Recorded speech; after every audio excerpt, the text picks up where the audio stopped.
السلام علیکم معزز ناظرین اور سامعین، آج ہم آپ کو میدان کربلا کا قصہ سنانے والے ہیں۔ یہ دردناک قصہ آپ سن کر اپنے آنسوؤں کو تھام نہیں سکیں گے۔ یہ حضرت سیدنا امام حسین کی شہادت کے حوالے سے ہماری ایک چھوٹی سی کوشش ہے، مگر بہت دردناک، جو ہر ایک آنکھ کو اشک بار کر دے گی۔ پچھلی ویڈیو میں امام حسین کے قافلے کو ہر نے اپنے گھیراؤ میں لے لیا تھا اور چل پڑے تھے۔ ایک مقام پر رکے تو مٹی کی ایک گرد اٹھی، تو امام حسین کی بہن بی بی زینب نے تڑپ کر ایک جملہ کہا، بھیا یہاں سے جلدی چلیے۔ تو امام حسین نے دریافت کیا، کیا ہوا میری پیاری بہن؟ وہ کہنے لگیں، بھیا یہاں اس مٹی کی دھول سے آپ کے خون کی خوشبو آ رہی ہے، بس یہاں سے آگے چلیے۔ لیکن امام حسین نے حضرت عباس سے کہا، عباس ذرا یہاں کے لوگوں کو اکٹھا کرو۔ لوگ اکٹھے ہوئے اور امام ان سے مخاطب ہوئے کہ اس جگہ کا کیا نام ہے؟ کسی نے کہا، اسے نینوا کہتے ہیں۔ کسی اور سے پوچھا، اس نے کہا غازریہ کہتے ہیں۔ ایک بزرگ بولے، کربلا بھی کہتے ہیں۔ کربلا کا نام سننا تھا کہ امام حسین نے کہا، بس ہم یہیں قیام کریں گے۔ 2 محرم الحرام کو آپ کربلا میں پہنچ گئے اور وہاں کربلا پہنچ کر سب سے پہلا کام کیا کہ وہاں قبیلہ بنی اسد سے اس جگہ کو خریدا اور انہیں ہی ہدیہ کر دیا، اور انہیں ایک وصیت کی کہ 10 محرم کو یہاں کھیتی باڑی کے بہانے آنا، اور ہماری لاشیں بے سر و سامان پڑی ہوں گی، انہیں دفنا دینا۔ یہ جملے دل دہلا دینے والے ہیں۔ ان جملوں سے کلیجہ پھٹ سا جاتا ہے۔ ہماری اولاد امام حسین پر قربان، جو ہمارے دین اسلام کی بقا کی خاطر امام نے اپنا علی اکبر، اپنا ننھا علی اصغر، قاسم و عباس کو قربان کر دیا، اور اپنے رب سے کسی قسم کا کوئی شکوہ اپنے لب پر نہ لائے، اور صبر و بہادری کی ایک عظیم مثال رقم کی۔ اور ہم ہیں کہ چھوٹی سی مشکل آن پڑے تو 1000 شکوے اپنی زبان پر لے آتے ہیں، مگر امام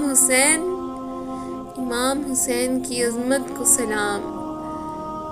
پھر بنی اسد کے لوگوں سے مخاطب ہونے کے بعد ان کی عورتوں سے کہا، اگر تمہارے آدمی نہ آئیں تو تم پانی کے بہانے آنا، اور دیکھو کسی انداز سے گڑھے کھود کر ہمیں دفنا دینا۔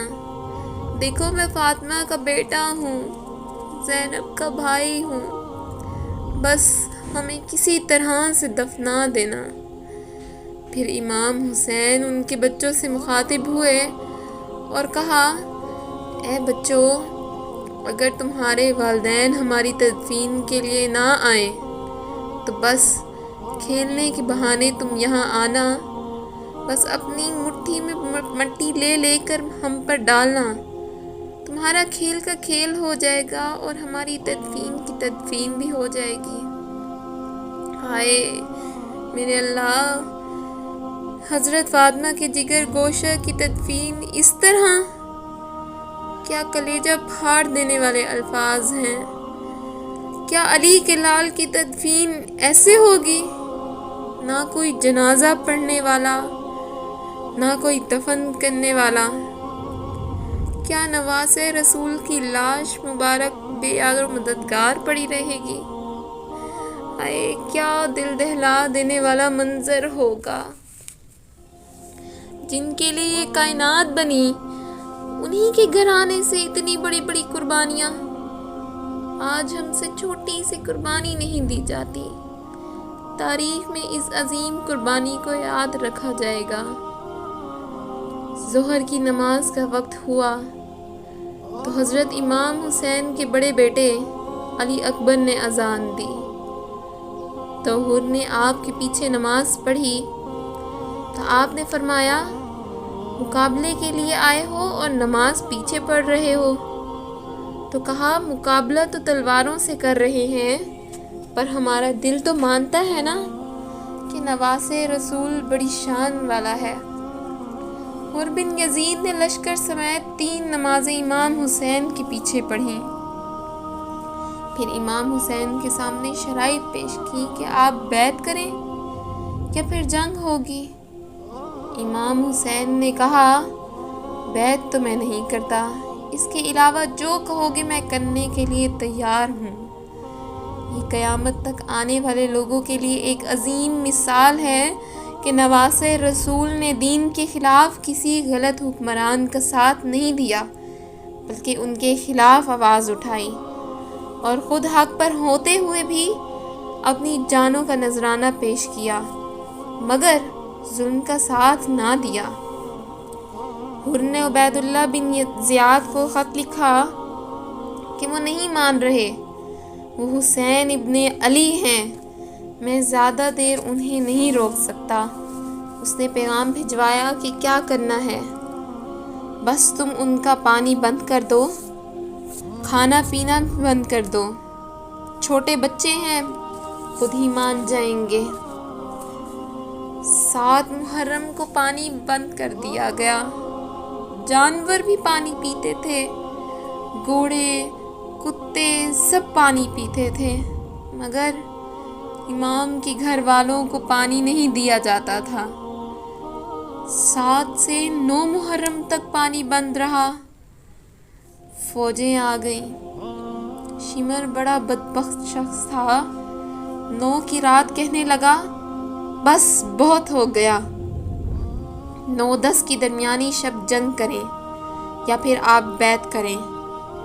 امام نے بی بی زینب سے مشورہ کیا اور کہا بیعت تو میں نہیں کرتا، باقی جو تم چاہو ٹھیک ہے۔ ان حالات میں بھی ہمارے امام نے یہ فیصلہ نہیں کیا کہ وہ بیعت کر لیں۔ بچے ساتھ ہیں، صحرا کا علاقہ ہے، 3 دن سے پانی بند ہے، پیاس کی وجہ سے بچوں بڑوں دونوں کا حال خراب ہے، بچے بلک بلک کر رو رہے ہیں مگر ہمارے امام نے ظلم کے آگے اپنا سر نہیں جھکنے دیا۔ کیا انداز ہے ہمارے امام کا! کہا میں کل جنگ کروں گا، مجھے پتا تو ہے جنگ کا کیا نتیجہ نکلے گا مگر ایک رات مجھے دے دو، کھل کر اپنے رب کی عبادت تو کر لوں۔ امام حسین نے پوری رات عبادت کی۔ اسی رات جناب حر بہت پریشان حال اپنے کیمپ میں کھڑے تھے تو ان کے بیٹے نے کہا اب کس بات کی پریشانی ہے ابا؟ 72 کے سامنے 22,000 کی فوج ہے، ہم جنگ جیت جائیں گے، پھر پریشانی کیسی؟ جناب حر نے کہا میں فاطمہ الزہرا کو کیا منہ دکھاؤں گا، وہ اس پریشانی کے عالم میں تھے کہ انہوں نے فیصلہ کیا کہ میں امام حسین کے خلاف نہیں لڑ سکتا۔ روایت میں آتا ہے کہ حر کے دل میں جو احترام فاطمہ الزہرا سلام اللہ علیہ تھا بس اسی کے عوض اللہ نے اسے یہ سعادت نصیب کی کہ ایک رات میں ہی جنت کا خریدار بن گیا۔ سبحان اللہ۔ صبح 10 محرم تھی۔ امام حسین نے پوری رات عبادت کی۔ تہجد کا وقت ہوا تو گھر والوں کو بلایا تو کہا دیکھنا تمہاری سسکی کی آواز باہر نہ آئے۔ صبح جہاد کا طبل بجنے لگا، نماز پڑھی، سورج چڑھا۔ 10 محرم جمعے کا دن تھا۔ جناب سیدنا امام حسین نے ریت پر لمبے سجدے کیے۔ سورج شمس کی آیت دوسری رکعت میں پڑھی تو سارا کربلا گونجنے لگا۔ کیا انداز کلام تھا امام علی مقام کا! امام حسین کو میدان میں کھڑا کیا گیا۔ سب سے پہلے خدام آئے، وہ سب ایک ایک کر کے شہید ہو گئے۔ پھر امام حسین میدان میں جانے لگے تو بی بی زینب بولی، پہلے بھائی نہیں جائے گا، پہلے بھانجے جائیں گے۔ بی بی زینب کے 2 بیٹے اون و محمد پہلے وہ کربلا میں شہید ہوئے، پھر حضرت قاسم بن حسن شہید ہوئے۔ روایت میں آتا ہے کہ حضرت قاسم نے ایک ہی وار میں 19 لوگوں کو قتل کیا تھا۔ ایسے قصے سن کر دلیری پیدا ہوتی ہے کہ 3 دن کے پیاسے کتنی جرأت سے لڑ کر آئے ہیں۔ سناؤ قصہ خیبر کو تمامی اپنے بچوں کو۔ علی کی داستان سن کے دلوں سے ڈر نکلتا ہے۔ قاسم کے بعد حضرت امام حسین کے بڑے بیٹے علی اکبر جانے کو تیار ہیں۔ کہتے ہیں جس نے رسول اللہ صلی اللہ علیہ وسلم کو نہیں دیکھا تو وہ لوگ کہتے تھے وہ کس طرح کے تھے، تو کہا جاتا تھا جناب علی اکبر کا دیدار کر لو۔ علی اکبر نے بہت سے لوگوں کو دھول چٹائی، مگر پھر ایک تیر ان کے بھی گلے میں لگا اور وہ بھی خدائے حقیقی سے جا ملے۔ اور علی اصغر کو تو اچانک اٹھایا تھا اور باہر لے گئے، مگر اس بدبخت شمر اس نے نشانہ لگایا اور تیر علی اصغر کے گلے میں جا لگا۔ اور ایک ہی بھی زینب سے کہتے ہیں کہ زینب گھر تیرے حوالے ہے اور میں اللہ کے حوالے۔ اور چینل کو سبسکرائب کر لیں تاکہ میری ہر آنے والی ویڈیو کا نوٹیفیکیشن آپ تک بر وقت پہنچ سکے۔